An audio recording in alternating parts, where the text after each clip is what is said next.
everyone. Welcome back to Black Lodge Trivia Night. This is Art, and I'm here tonight with Matt. Matt, how's it going? I'm doing fine. We're on the tail end, what is hopefully the tail end of the plague, but doing fine otherwise. How about you, Art? I'm doing all right, and I should say that the amount of chili I ate about an hour ago should be illegal, so there's a non-zero chance that I shit myself tonight during the recording. I'll try and mute it, but you'll know what happens when my eyes do this. Like I'll just sort of, I'll catch it, but there's that surprise, right? That, oh God. And then I'll try and compose myself, and like a professional, I'll push through. But very good. Yeah, but here we are. We're back. Patrick's still out with the new baby. We're going to continue tonight with Blade Runner, case file 01. Yeah. And before we do that, though, are you ready to do a little bit of business? Sure. All right. So tonight's trivia question. Real quick, did you make any New Year's resolutions? Specifically, any New Year's resolutions about Twin Peaks? That is a great question. No, I'm not actually. I'm not really a New Year's resolution kind of person. But I'm there with you. There with you. I just didn't know if you said something like, "I'm going to start a Twin Peaks rewatch in 2026." I'm gonna sort of gaslight Matt into a Twin Peaks another podcast. I will say, like I said to myself, you know what? I'm going to try writing more this year. And I've started. Well, hey, that's good. Yeah, and that's sort of tinkering with. I started tinkering with that espionage rule set a little bit, sort of codifying that and stuff like that. But how about you? Any fun resolutions? Oh no, it was no, nothing cool or interesting like that. More Twin Peaks, sure. So maybe I get one of these trivia questions right. Nice, and we can finally start that side podcast. Yes, yeah, that would be fun. Just push Patrick to the side. We're not doing this rewatch. Anyway, so tonight's trivia question is not really Twin Peaks related, so we're going to get off on the wrong foot. Oh shit! It sort of is, but. So again, we've talked about in a past trivia question that Mark Frost and David Lynch met while collaborating on a Marilyn Monroe script that didn't go anywhere. They sort of realized they had a good working relationship, they became friends, and they made Twin Peaks. But Twin Peaks wasn't the last thing that they collaborated on. They actually did one more show together afterwards. Do you know the name of that show? I think I did at some point. I don't know now. You said show, which makes me think it's not a movie. It is not a movie. I'll say J. Michael Straczynski's Babylon 5. Ooh, I like that poll. That's not correct, but I do like that poll. I think I'm gonna kick myself as soon as I hear it. I think it didn't go anywhere, right? It was something that didn't do much, or no, it tanked. The show was called On the Air. And it was a half-hour sitcom. I don't know if it was multi-camera or not, but it was a sitcom. I want to say it wasn't. About a 1950s television station that aired 7 of the 11 filmed episodes. So it got yanked before they even burned through their whole run. So it did not do well. I don't think I would have gotten the name, but I did think it was something that didn't go anywhere. Yeah. Have you ever seen any of it? I have not. I've always been kind of curious. I don't know if it's streaming, but I've been curious just to be like, I like their previous work. I should give the new stuff a shot, even if it's not really, just to see what they did. And it's the thing that makes you walk away from David Lynch forever. What a sick bastard. Yeah. Dear Matt and Patrick, this is done. Yeah, right. Oh, man. Fiction is stupid. David Lynch is a bastard. Yes. Yeah. David McCullough, the RPG. That's the new focus. Is that an RPG where you're role playing writing a David McCullough book, or are you role playing in a David McCullough setting? It depends. If it's about the Brooklyn Bridge, it's the setting. But if it's 1776, it's writing the book. Yeah, the Wright brothers. Ken Burns, the RPG. All right. Nice. All right. Well, so here we go. Again, just so everybody knows, Matt and I are both coming in very hot. And what I wanted to say really quickly is that when we come in very hot, this is not like the show must go on kind of like, it's going to be a shit show, but this is a lot of fun. So this is the stuff that helps take the edge off of all the stuff that's making us come in hot. So we apologize that you suffer for it, but this is important to us. So bear with us. It just drives home like this is still just the replacement for us going to the bar. Yeah. Like, all right. Need a stiff drink. I'm going out with the guys. And then you walk downstairs and hit Zoom and exactly take off. Yeah. All right. So in the last session, if you remember, you spent some time at Taffy's. You interviewed a suspect there named Styles, who told you that he saw one of the jerks from the Kill magazine anti-replicant publication pull out a gun and start firing during a melee at the bar. You interviewed Iris, who is the dancer on stage at the time, and she sort of said, yeah, I don't want to get Styles in trouble, but I met him afterwards outside. Then you sort of send Styles downtown because he tries to make a break for it when you decide to take him into custody. You send him downtown, you get in the car. While you're in the car, you get a call from the boss, Holden, who says, I need you to go down to the Wallace Corp and check in with Quell, who is going to need an update on what's going on. And so you go there. It doesn't really go smoothly. You get some information from her, and basically she tells you who's in charge of the memories for the missing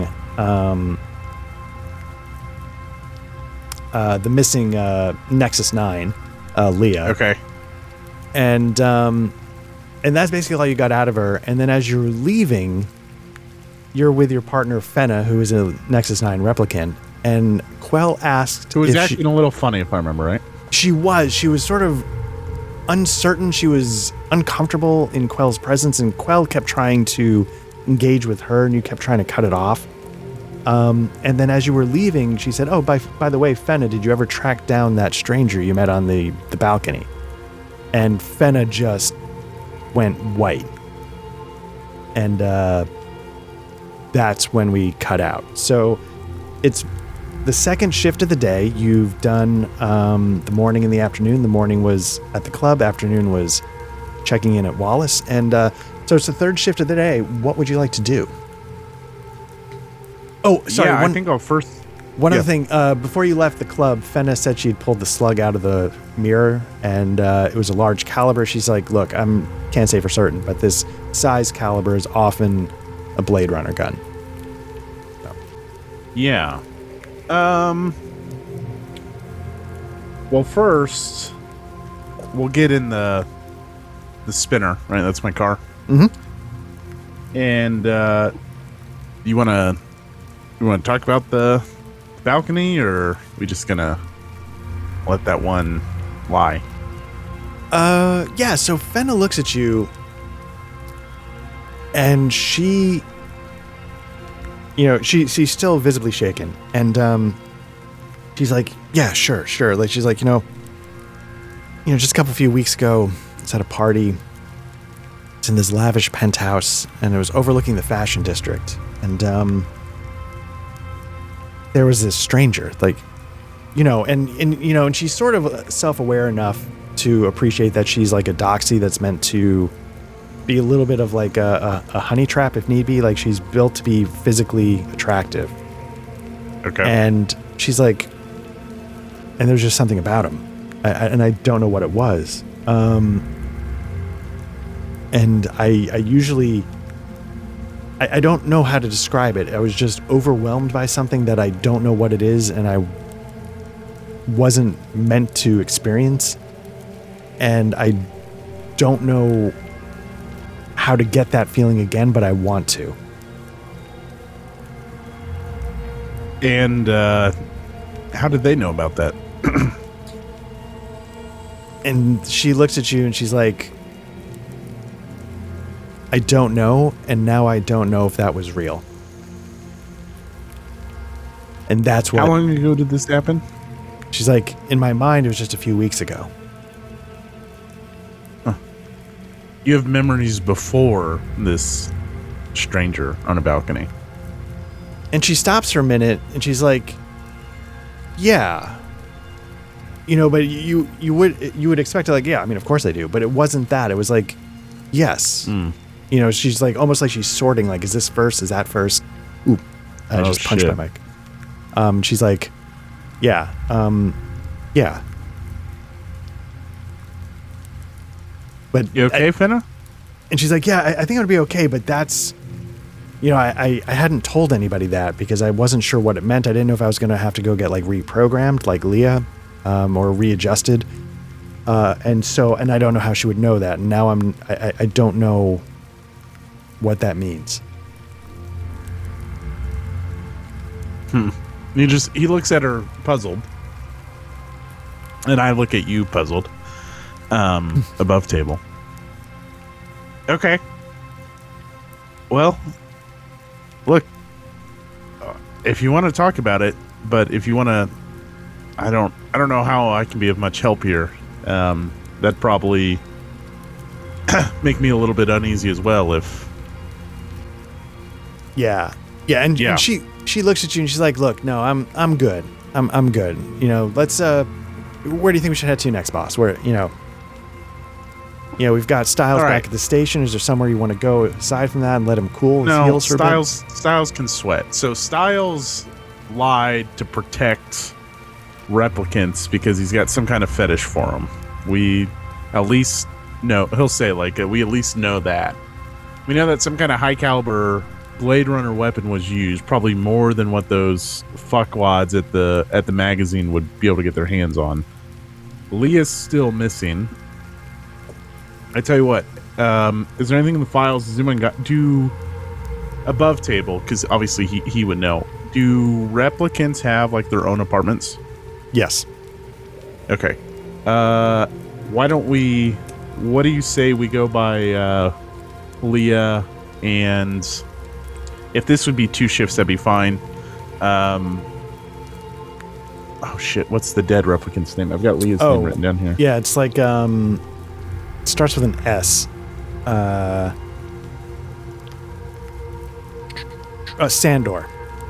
Sandor. Yeah. Would it be 2 shifts to go to both apartments? Is it 1 apartment a shift? No, let's just say you can hit both up. Okay. Yeah. What if we check their apartments? Particularly want to look around Leah's. Okay. Yeah. So I'm gonna just fill that out on the time report. That shift 3 is going to be okay.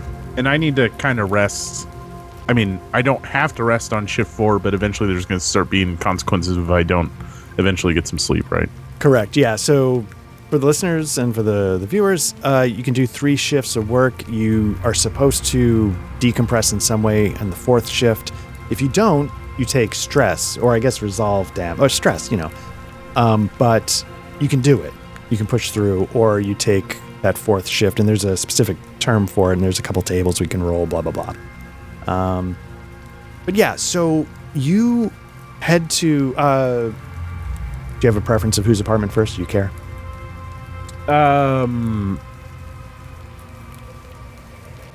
I think he'd want to see Leah's apartment first. Okay, cool. Yeah, so you head to Leah's apartment. And I apologize in advance of all the drainage and coughing and sniffling and wheezing. Yeah, or hopefully, not in advance, in the midst. Yeah, hopefully not too rough for you, but hopefully you're feeling better, I guess is the main thing.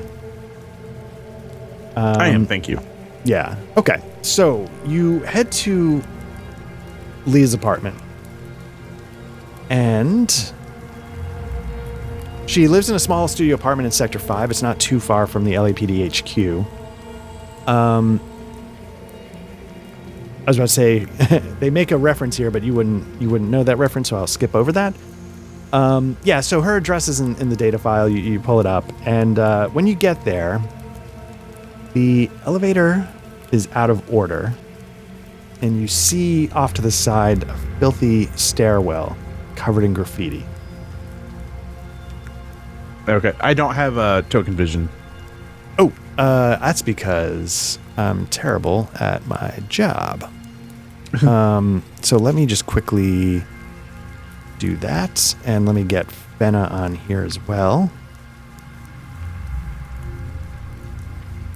Okay, and then let me also...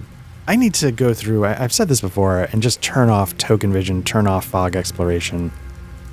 Let me know if that's any better. I think like the default be off, and then when you want it to be... When you want your tokens to explore, then turn it on, right? You know? Yeah, and I even like when we were doing Dragonbane on the side, like that has like walls and token, and I was like, who cares? You know, just, you know, see the map. You guys can, we've all done this. So yeah, so you get to the ground, the lobby, you know, you land your spinner outside, you get to the lobby, patter of rain continues to fall, the sun is starting to go down, but you can't really tell because there's so much smog, you know, it's almost like, sort of like somebody's dimming a light bulb instead of a sun actually setting. And you get there, you see the elevator. It's got like sort of like a sign that's half crooked, out of order, scribbled in. Can't tell if it's like marker, old feces. It's just a train wreck. And then there's a. I can't tell the difference. First off, I was about to compliment you on wonderful imagery, like legitimate. The you can't tell the difference between you can't, as if a dimming light bulb instead of the sun setting. Thought, wow, that's really powerful. And then you just said I couldn't tell the difference between feces and a marker. So nice. Sort of like, because like a marker would have cleaner lines and it's got like a smear to it, but it's just written. I'm kind of a poet and I sort of have highs and lows. Amazing. Proceed. So I can picture it. Yeah. So what would you like to do? Again, like maybe there's like a flickering, you know, fluorescent, you know, zzz, zzz, and outside, you know, the sound of the rain and lights sort of coming down. But he'll be an asshole and he'll go hit the elevator button. Okay, and just like impatiently. Yeah. So it's like it drives Fenna nuts, I'm sure. Like. and you see like the button, and it's got like, you know, 1 through 5 or whatever, but like even when you hear that plastic click that elevator buttons give, but there's no light registering it, there's nothing happening there, and it's not like you're then, you know, in an elevator you hear like, you know, and it starts just when you hear the gears kick in, it's not doing anything. All right, I guess we're taking the stairs. What floor does she live on? She lives on the 13th floor.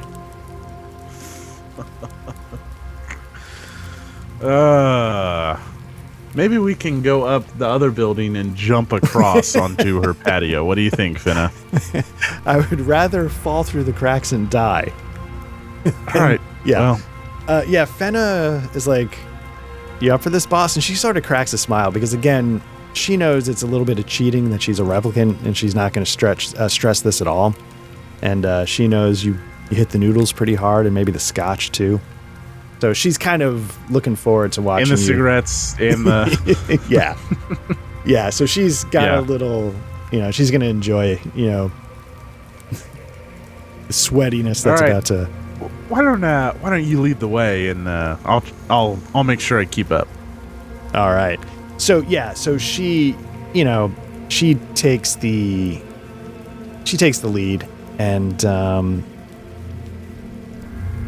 you know, and as you like climb the stairs, again, the flickering lights, the stairwell is not very well lit. There's like pools of water on the floor beneath, like leaking ceilings, you know, as you're making your way up.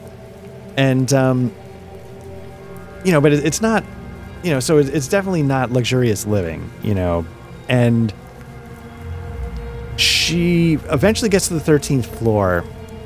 And she stops, kind of like she just kind of freezes in the doorway leading into the hallway of Leah's apartment. I'll draw my gun. Okay. So you draw your gun, and she and Fenna sort of collects herself after a minute. And maybe what snaps her back is she hears your gun come out of the holster. Yeah. And then, she sort of steps back to the side. She's like, I think it's good. I'm sorry. It's just, and she sort of. What was that? And do you stick your head out or do you, she's I kind of like peek down the hallway real quick and then I look back at her.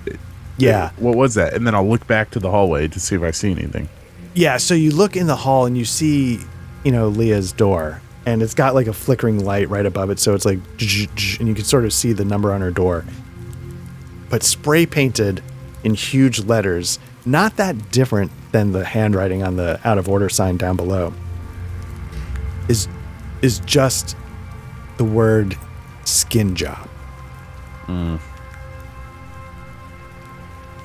And Fenna's like, sorry, you feel like I'd be used to it by now, but, and so you realize, go up and he'll rip the sign off. So as you approach the door, it's spray painted on. This one's not really a sign. It's almost like it's spray painted on. Yeah, like graffiti. Got it. And as you approach the door, you, out of the shadows, a door next to Leah's opens, and you see like a fat slob kind of neighbor's got, like tank top kind of shirt that barely fits and his fat is barely contained in it. Stains all over. It's more gray than white at this point. Got a pair of like brown pants that maybe didn't start that way. And immediately you can smell the alcohol in his breath. And he just looks at you and he's like, who the fuck are you? You're friends with that skin job? Hey, fucking watch it. And I'll take my badge out and I'll put my my foot in the opening of his door. All right. Give me a manipulation roll. All right. Let's roll some dice. Yeah. Manipulation.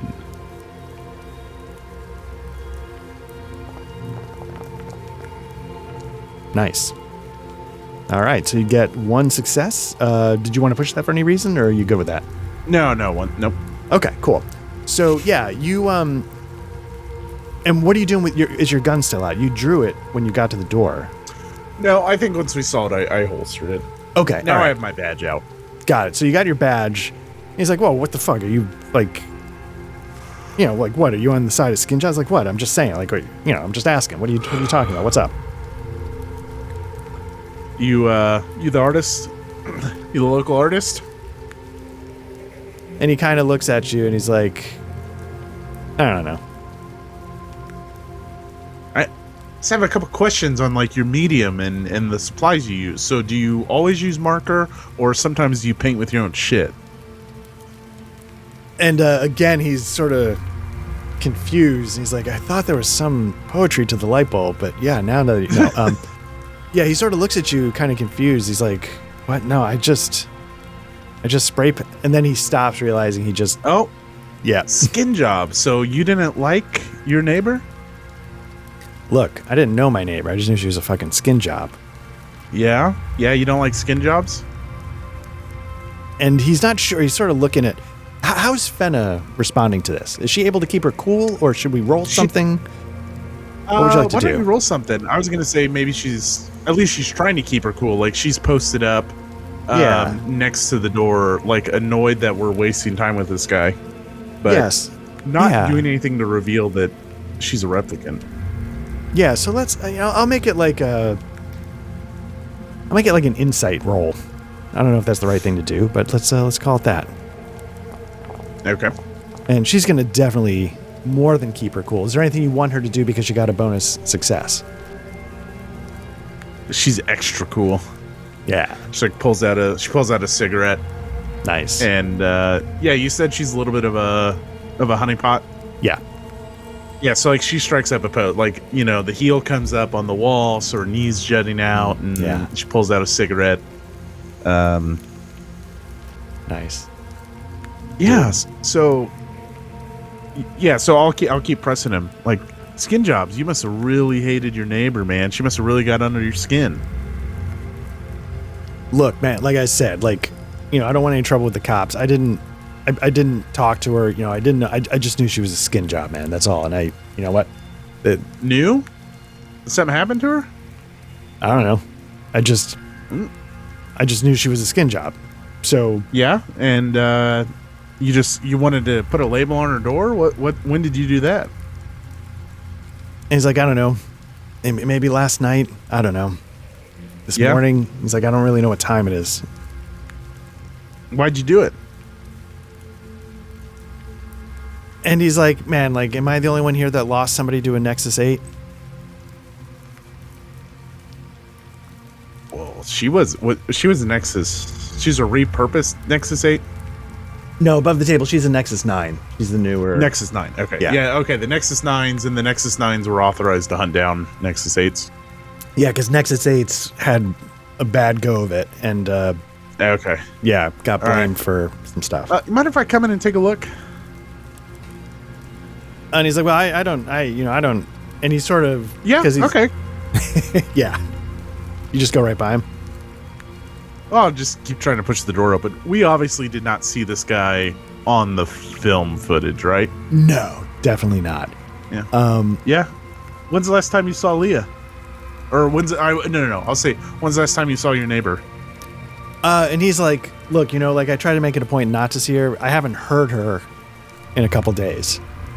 I haven't heard her coming and going. Is that why you felt safe to go out there? Because you knew she'd kick your ass if she caught you decorating her door like that?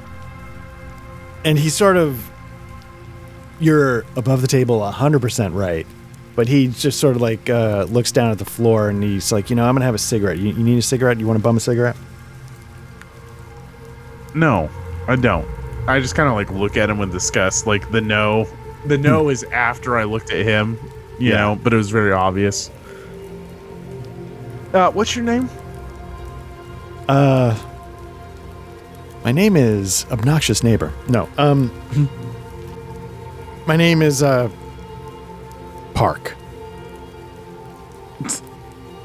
Your dentist name is Crentist? Listen here, Park. I think it's you haven't seen your neighbor for a couple days. You sure you didn't just get a little creative? Wanted to sample the forbidden fruit? And he's like, no, man, no, seriously, no. Like, I didn't do it. Yeah, I sprayed the thing and it was shitty. Yeah, now I feel bad. Yeah, I did. Yeah, and it was shitty and I feel bad. And he sort of takes a swig, from the cheapest borderline leaded gasoline bourbon you've ever seen in your life. And he was like, look, yes, I fucking did it. And now I feel terrible. Why do you feel so bad? Cause look, man, like I don't trust him. I don't feel any different, but maybe I shouldn't bother her. Maybe I shouldn't write that shit on her door. Yeah. Maybe she just wants to come home. Not smell your shit. Yeah. He's like, look, I don't know what you want me to do. Like, I don't regret it. I don't trust him, but I kind of feel bad. And you realize he's not really making sense at this point. Okay. So I'll just do like kind of a circle around his apartment. I won't like pry in anything. Do I notice anything in his apartment? Yeah, it's like the human equivalent of an old litter box, right? Like it's just... Oh, nice. Yeah, it's just like stuff everywhere. Like, the guy doesn't pick up after himself. He doesn't scoop it out and, get the clumps out, so to speak. He just... It's just like newspaper stacked this high on his coffee table. Don't know why. Food containers everywhere. A couple empty bottles in the sink. He smells like he hasn't bathed in a while and you're not sure the water runs. It's just like a mess of a human being and a mess of a domicile. All right, Park. Well, make sure not to leave town. And that's, in a way, that's like this guy could ever go anywhere, right? Yeah. Yeah, that's not happening, right? He's like, fine. I'm sure we'll have more questions. We'll get some of our latest nines out to do some follow-up questions. And you can see him like getting a little flushed and a little red, and he's about to lose it, but he... Like, all right. Yeah. Someone really strong and burly and, just in case. Yeah, and with that, Fenna's sort of getting a little close and kind of side-eyeing and tilting her head a little bit and making him just a little extra uncomfortable. And all right. he kind of like backs up and he kind of bumps into the threshold of the door because he's not looking, and then he kind of shuffles in real quick and slams it. We'll go on to her apartment. Okay, and let's just say, Fenna maybe has some kind of like all access card that for the LAPD has a way to get into her apartment if something happens. So, I'm sure no one abuses that. Yeah, never. So you guys, I got to figure out how to make sure you can cut through walls. Anyway, so you guys get into the apartment. I don't know. Fenna's stuck for some reason. I don't know why. I don't know how to do this. Anyway, you see the apartment. It's not like you have to walk around, literally. So yeah, you get in the front door. And you get to the hallway. Oops. Why is this not working? There we go. Okay, so yeah, you get to the hallway. And, her apartment is actually... I can... We've got the map, but actually let me show you... See if I can show you this as well. I think it's more evocative. Okay. So you can see, like, night and day difference between her and Park's place next door, You've got... there's some things like, you see, like, she's got dishes left out on the table, but you got, some stuff left around, but it's not... It's like a person who cares about themselves lives here, despite everything right outside in the hall. Okay. Anything in this, we'll start going through stuff. Like, all right, Finna, let's see if we come across anything interesting.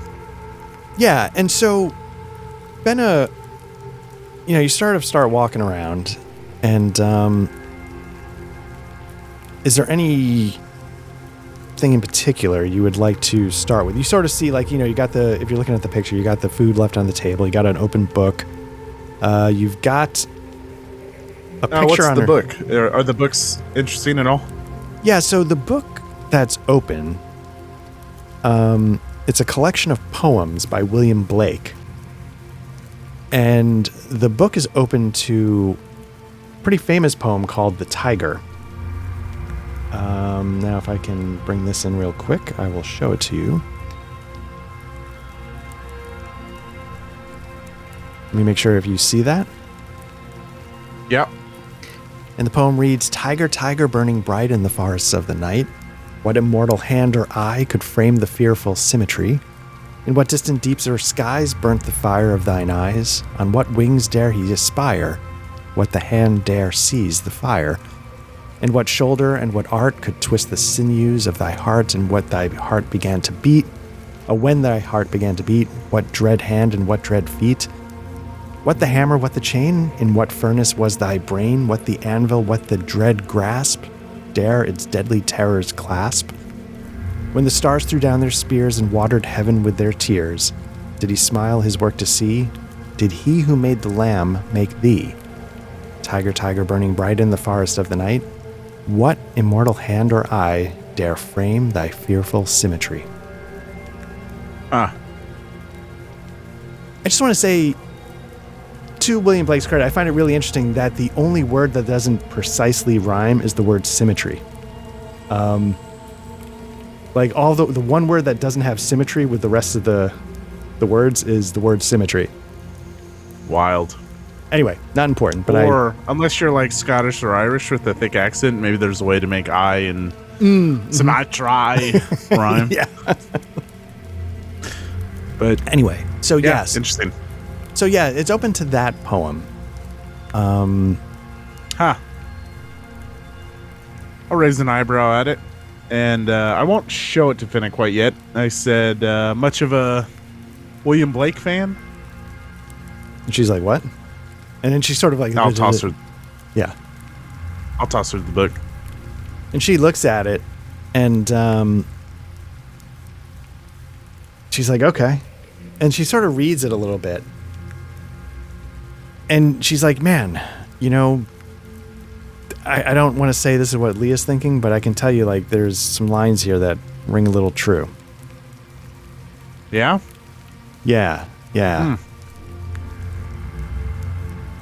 You know, she's looking, it's like that next to last stanza, you know, did he smile his work to see? Did he who made the lamb make thee? You know, like, you know, it's hard to convey what it's like to know you, like, not to get existential, but one of the questions humans dwell on is, do I have a maker? I know that I do. Mm-hmm. And sometimes it gets in your head a little bit. Salmon just kind of nods his head as he's kind of pilfering through the rest of the apartment. Like, I'm listening, but on one hand, he doesn't have too many deep thoughts like that. Yeah, he's not a thinker in that sense. Right. And he's like, well, Finna, I've got a maker. One of them died before I could ever meet him, drunk in some fucking gutter. Mm. And, well, you know about my mom. He's like, and then he'll keep going through the apartment. Yeah. I mean, is there anything specifically you see in the photo that you want to sort of lock in on, or you want me to just start going through some stuff, or what would work best for you? What about the rest of the books on the coffee table? Okay, yeah, so the rest of the books on the coffee table just look like they could be anything. Nothing particularly standing out. That was the one that seemed to be open. The rest seemed more like a pile, like just sort of thrown there. But the poem is very much in the center of that table, like she'd been recently looking at it.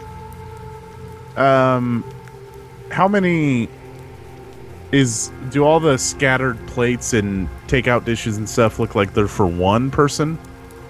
Yeah, it looks like they're for one, and you sort of lean over and see that the sink is actually full, but not full of dishes. It looks like they're full of like some like empty bottles.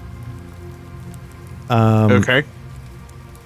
So yeah, and you can tell from looking over here, it's like they look like vodka bottles. So it's a lot of empty vodka bottles in her sink. Finna, you ever put them away like this? And she sort of looks up from the book. You know, she kept reading. Maybe she flipped over to the next page and then flipped it back to the Tyger. And she looks at, and she's like, I mean, no. I mean, not unless something's off. But, you know, usually if something's off like that, even if something's off, do you put is it common for a replicant to put this much booze away? I mean, shit, then, even I don't drink like this. Yeah, and with that, she's like, and that's, you know, and that's saying something. So, yeah, I mean, no, not usually. That's interesting. What's with this butterfly thing over here on the end table? So, yeah, you go over to the... Oh, sorry, what was you about to say? No, I said anything, or is it just decoration? No, so you go over to the butterflies, and inside the jar, they're fluttering around, and you can tell that they're artificial. Why don't you give me a connections roll? Okay. Oof. Okay. So yeah, you're sort of looking at it, like they don't look too familiar, but you can definitely tell that they're artificial. So like, you know, the way like the owl in the original Blade Runner was a fake, or the snakes were fake. These are fake butterflies. Huh. Finna, do you keep pets? And she's like, no, it wouldn't occur to me. Any thoughts on these? And she takes a jar of butterflies. Yeah, she doesn't have a great connection stab, but you know, she sort of takes a stab at it. She's like, no, I mean, I'm sure we could trace it, but like just jumping out at me, no, like nothing's looking obvious. But you know, if, again, they're artificial, somebody made them. Might be worth looking into. Okay. And so she sort of takes the jar, and sticks it in a satchel to bring down to headquarters to look at. I'll go over to the bed and pick up the picture frame. Yeah, so you pick up the picture frame, and here's what you see. Let me know if that pops up. Yeah. It's a picture of a young girl. Yeah, it's a picture of a young girl. Is it a young girl that's made to look like what a younger version of Leah? Ooh, that's a good question. Or maybe to answer that, I'm going to take it out of the frame and look at the back and see if anything's written on the back. So, yeah, let me just start by saying, yes, actually there is some resemblance. It's not immediate and it's not obvious, but there is some resemblance. And when you take the picture out of the frame to see if anything's written on the back,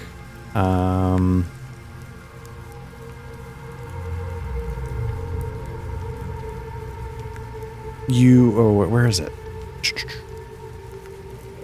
Apologies.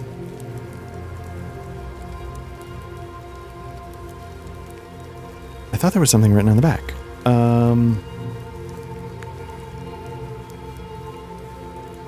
So when you flip it over,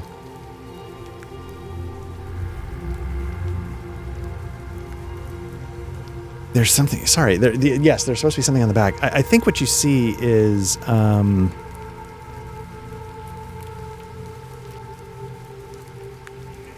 you see it's got like it's printed out.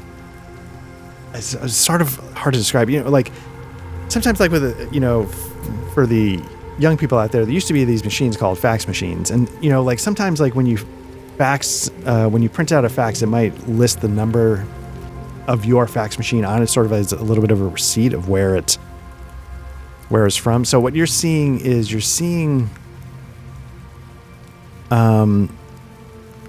that it was printed out at a what's this place called? It's not that. It's called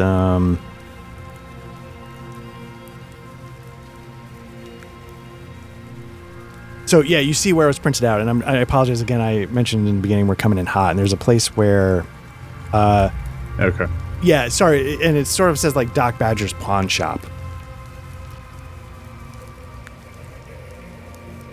As where it was printed? Yeah, sort of like you sort of hold it up to the light a little bit, and you can sort of see along the side, kind of as like a bit of a watermark. And I mean, it's maybe not literally like that, but it's it's got like an ID number. And it, mentions the pawn shop. Huh. Almost like if you named your wireless network like My House Wireless, it's sort of got like that. And so that's how you can sort of tell it's from Doc Badger's pawn shop. Okay. All right. He'll bag it. Okay. All right. I'm going to close that picture. I mean, it's, or once I bag and stuff, I'll hand it over to Finna, and I'll hand it over to her as like, look like anyone we know.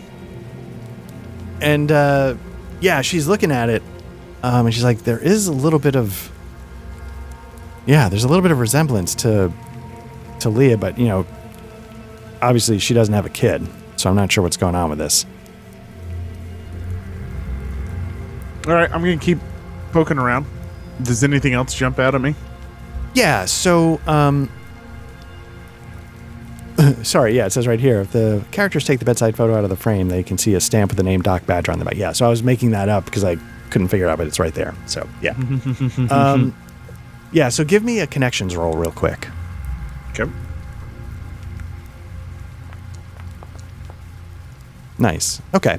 So you're actually familiar with Doc Badger's pawn shop. It's in Sector 5. It's probably a place where you've like, hey, smoke on the street. Do you recognize this thing, or have you seen any stolen watches come through? So it's a place you've been to before. Okay. Yeah, and so those are most of the things that stand out to you. You bagged the butterfly jar with the artificial butterflies. You got the photo with the information about Doc Badger on it. And what do you saw the empty bottles. What do you want to do with the book and the poem? Do you just want to leave it? Is there anything you want to do with that? No, we can take it with us. Okay. Come through it. Yeah. So you grab that as well. But nothing else about the apartment really jumps out at you once you do those things. Okay.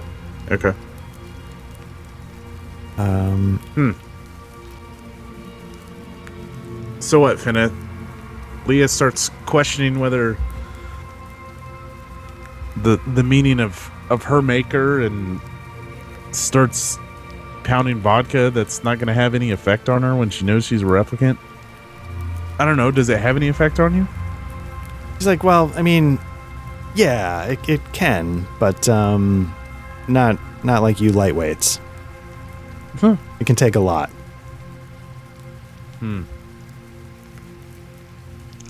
This picture, I don't know. Kind of hung up on this picture. Yeah, give me... Here's what we're going to do. Give me an observation roll. Yep. Okay. Oof. Yeah, you can push it if you want. I will, sure. Okay. Okay. Cool. Okay, so you're looking at the picture and you're like, yeah, it looks like Leah, but why does it look familiar for some reason? And you remember at the beginning of the adventure, when you were at your noodle shop, you were reading a newspaper. Okay.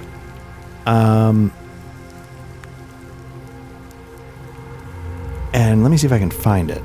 Is this it? Yeah, let me hand this out. And it's just like the weirdest thing. You're like, why? You're not even sure why you remember this. But, maybe you pull the paper out of like the inside of your jacket, because it was just this morning when you were looking at it. Mm-hmm. And you hold up the picture from the Rising Star of Memory Design. There's a picture of a woman, and it's featuring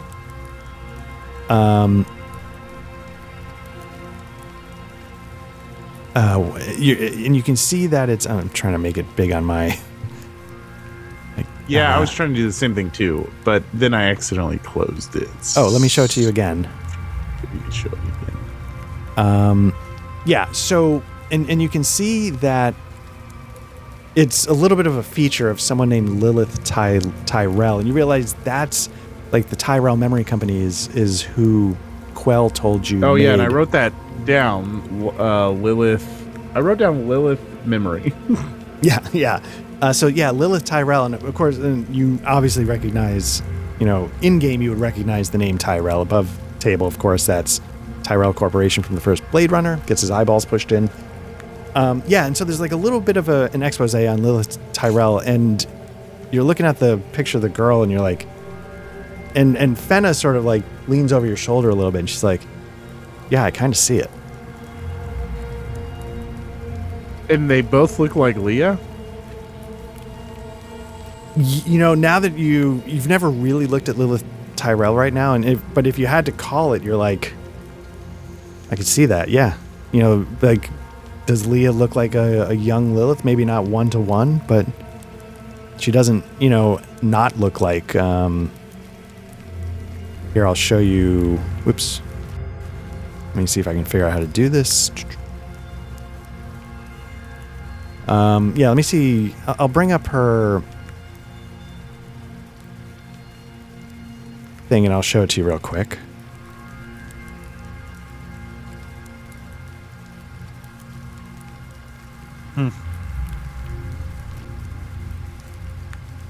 You're like, yeah, I mean, is it exact? No. But is it miles apart? No.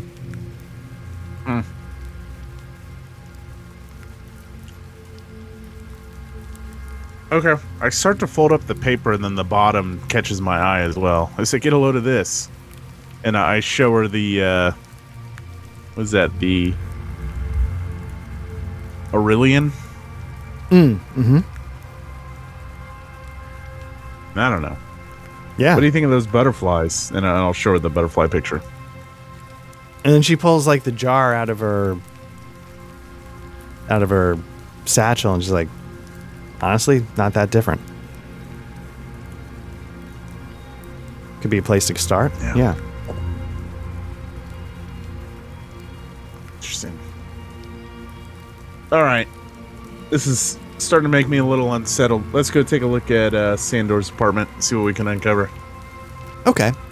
So yeah, you make your way over to Sandor's apartment, and when you get to Sandor's apartment, it's a little bit more what you would expect, which is basically 100% functional. Okay. And, you know, like, there's no little butterflies, there's no book of poetry, there's no photo on a nightstand. It's just, you know, like, he sleeps there, he eats, like, everything is pretty neat, organized. It's sort of what you kind of expect from, and Fenna's like, yeah, this is what my place looks like. Huh. Okay, I'm gonna take a look around. I'm sure someone's already been through it, but just to see if we see anything. Yeah, so you pick your way around and give me an observation roll.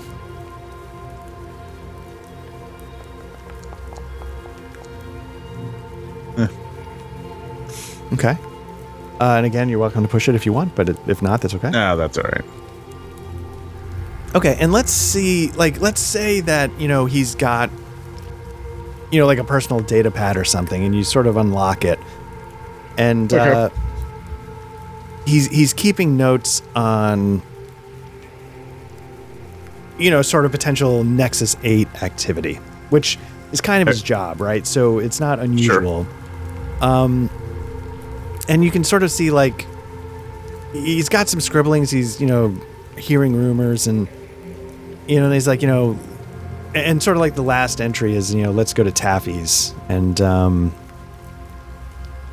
you know, see if this hunch plays out or something. Okay. Was there a data pad in Leah's apartment? No. Huh. Do you keep a data pad? Oh, I asked Fenna. And Fenna's like, yeah, and she sort of pulls it out of her satchel. She's like, right here. All right. I guess they call him something else. Sandor left his behind, and Leah must have taken hers with her. Yeah, you know, it's like, sometimes I forget mine, but yeah, you know. Oh, it's called a Kia. I'm sorry, that's what it's a KIA. It's whatever it's called. But okay. Yeah, he's like, I've got my Kia right here. But yeah, I mean, sometimes I forget it, you know. Huh. All right, well, what are you thinking, Fenna?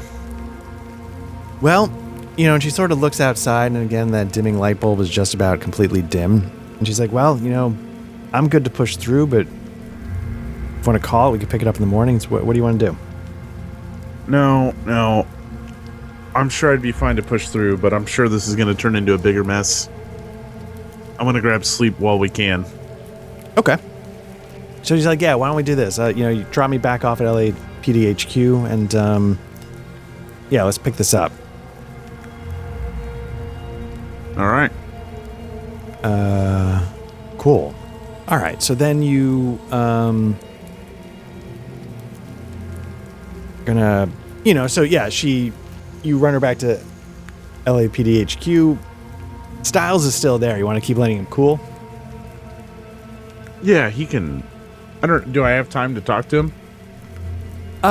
Let's say that would probably be, that would probably be a shift if you want to get into a full interrogation. Bless you. No, he can spend a night. Okay, cool. All right. So what we're going to do is we're now going to go into downtime, which there's some stuff we can do here. Downtime event. Okay. Where is that? In the core rules.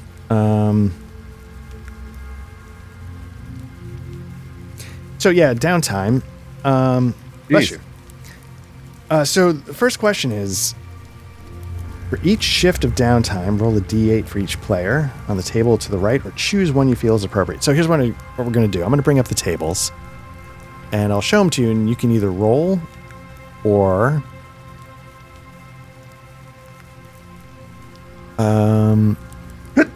Yeah, I've got them.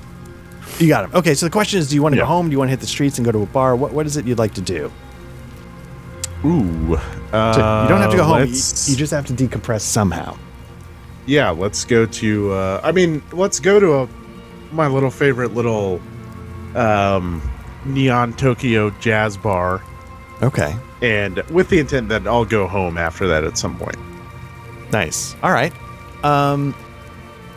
Yeah, so do you have the case file 01 street events table? Yeah, hold on. I have to go blow my nose. I'll be right back. Cool. Sorry. All right, so I'm going to riff. Yeah, so I hope that Matt and I have a little bit of time. I don't know when Patrick's coming back. First of all, I hope we get through this somehow. And if Patrick comes back before we get done, I'll be curious if I can talk the guys into somehow finishing this up because I'm really enjoying it. I've been really enjoying this style of Year Zero engine mechanics. You know, the ones I played before were all D6 dice pools. I wasn't sure what to make of this sort of descending dice, whatever, you know, D6, D8, D10, D12. But I've been really enjoying it much more than I enjoyed the D6 dice pool system. I don't know. I think the odds end up being the same in terms of chances of success. They put the tables in the books to show what the odds are, unpushed and pushed. And I think it lines up pretty close, I think. And I will say, like, it's made me reconsider the Year Zero engine in a new light. I really enjoyed seeing it play out this way. And, you know, Twilight 2000 uses the same basic idea with the step dice. It's a little more granular. And anyway, so yeah, there we go. Just talking hot saunas, baby. No, not really. I was just talking about how I've been enjoying this version of the Year Zero engine with the step dice more than the D6 dice pools. Yeah, I like it too. Yeah. So anyway, so there we go. So you're gonna hit the streets. Do you want to roll randomly, or do you want to pick one? Yeah, let's roll. All right, let's roll and see what happens. All right. 5. Roll a 5. All right. And shit. That event is the character is mugged in the street by 2 thugs. Ooh. Armed with clubs and knives. Okay, so yeah, so you walk through the street. Are you on your way to the bar? Are you coming out of the bar having had a couple? Oh, I'm sure I'm coming out of the bar. Okay. So we're gonna say maybe you're not exactly in top form. Yeah. So what are these? These are thugs, street thugs. So we're going to pull 2 street thugs out. And you're here. So yeah, so you sort of, well, describe how you are after you've thrown back a couple. Are you able to handle your stuff? Do you stumble? What's it like? I handle my stuff, but I'm gregarious, right? Like, I talk to everyone. And unfortunately, I catch the attention of these 2 guys, like I go up to people at the bar and I'm chit-chatting, but then I'm leaving. And like when I walk by people, I'm like, hey, how's it going? What a night, or something like that. And these 2 guys are doing something, and I like say something like that, and it just like sets them off. Okay. Yeah. So, and maybe you walked down a street that's maybe a little more secluded than you meant to. Yeah. And they're like, hey, brother. And you turn and you see like one's got a club, one's got a knife, and he's like, yeah, I turn around like pretty cheerful, like, yes, brother.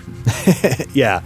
And one of them sort of takes it's not like he's trying to kill you, but it's maybe a little bit more than just a love tap.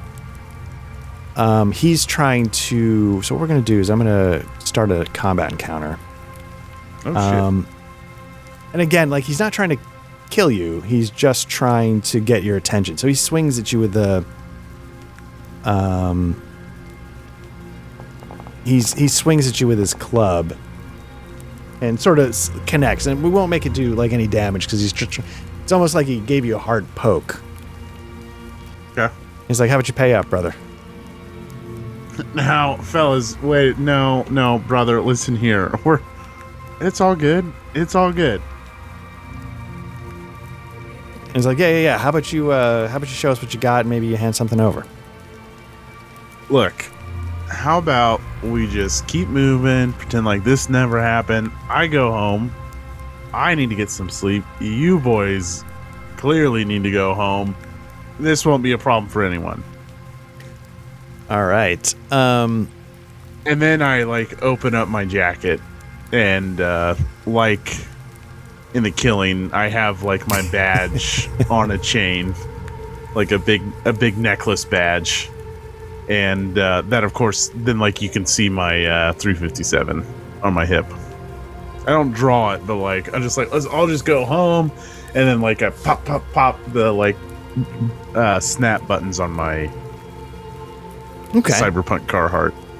Give me a manipulation roll.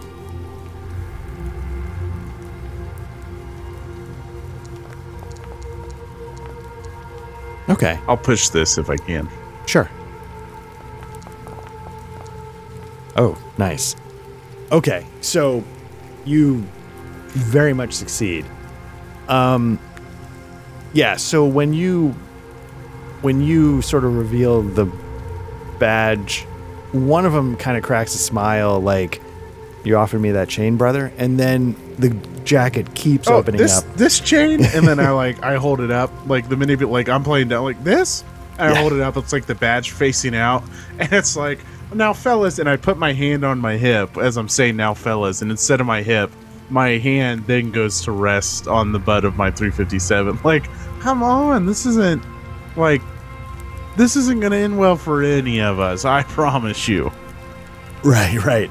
And then my hand, like I pretend my hand slips and then it unclasps my holster. It's like, oh, what? Man, I have been overserved. Yeah, so they you know, at the sign of the gun, they might have been giving it a think, like maybe we can still pull this off. But as soon as the gun comes into view, they're like, oh shit! Like it's not just a cop. Like that's like a big goddamn Blade Runner hand cannon. Like they like okay, yeah. And so they start like, oh whoa, okay, all right, and they start to back up towards like the corner that you rounded to get back here. And did you ever see This Is the End when Jonah Hill gets the gun? I have. He's like, a bang. He's like yeah. Anytime like a scene like this, that's all I can think about. It's just like him pulling out and just like bangity bang. I barely remember. I definitely saw the movie, and I do remember Jonah Hill getting a gun. But I didn't twirls it around and just That's pretty good. All right, so yeah, so as soon as they get to the corner backing up, they like, let's get out of here, and they take off running. See you, brothers. Nice. And nice. And so yeah, what do you do after? Do you just I think he heads home, right? Like this is pretty standard night for him. Nice. Head to the Jazz Whiskey Bar, stumble home a little bit. Don't even make it to the bedroom sometimes, just couch. Nice. Easier. And yeah, and it's sort of like you just, fall asleep and like face down, your gun still in your holster kind of, or do you collect yourself enough to... Okay. All right. Let's see. All right. So, yeah, according to rules as written, we've done our downtime event, which I think is a nice touch.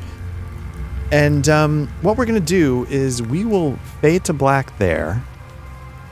Nice. Instead of starting up a whole nother section. Do I go up to 4? I go up to 4 health, right? Yeah, you go up to 4 health. I think you hadn't gotten any resolve damage, right? So you're good with health. And yeah, you don't get any stress from working yourself to the bone. And I guess, not that I will hold you to it, but if you were to sort of lean toward where to go first on day 2, Probably. Is it Tyrell Memory who put the memories in Leah? Or is it someone else? It's Tyrell Memory. That's yes. Yeah. They were responsible for Leah's memories. Yes. Yeah. I think we're going to Tyrell Memory. Okay. And hopefully Lilith. All right. So yeah, that sounds like a good place to go. So yeah, maybe as you are, here's what we'll do. So, you get Fenna on the horn and, like, hey, I'm going to pick you up and we're going to go to Tyrell Memory. And as you're walking outside, you're walking to your spinner and how, I don't know if you have these in your area, like the local papers, not like the local actual newspaper, but the ones that are like independently produced and printed are sort of shoved in these specific containers. You can pull the handle back and grab one for free. And you see sort of in very melodramatic letters, Kill Magazine. And you look at the cover and that's what you see. Kill Weekly, Massacre on Nightclub Row, Replicant Killer on the Run. And you're just like, fucking A. Oh, Finna, our plans might have just changed. And that's where we'll fade to black. Nice. All right. Nice. Nice. So we can, I won't hold you to it. If you decide you want to change what you want to do, but so you're sort of stepping out and you realize, I think this would certainly no, we need to go pay these assholes a visit, and preferably when they're a little hungover early in the morning. Tyrell Memory can wait. Yeah, very nice. All right, so we'll fill that out in the log sheet when we do it next time. And this was Matt, I always appreciate you jumping in. I'm glad we were able to get this done because I've been really enjoying. I like the mystery a lot.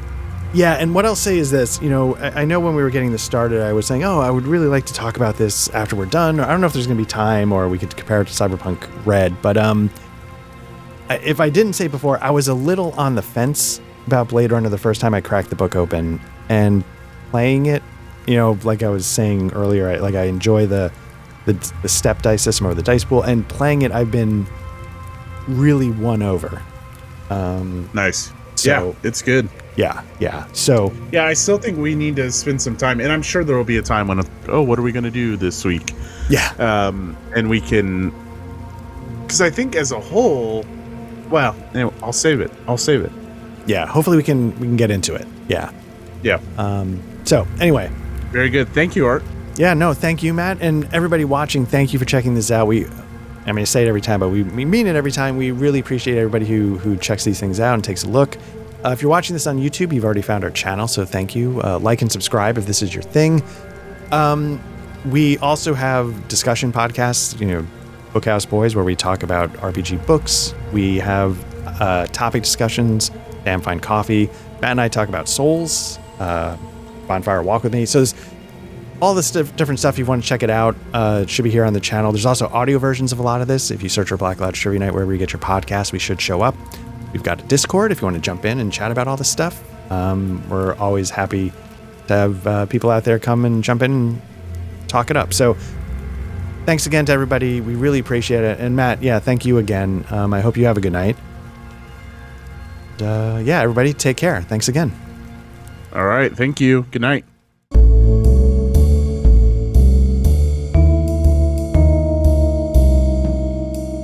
The in-session music was provided by Tabletop RPG Music and composed by Ian Fisher.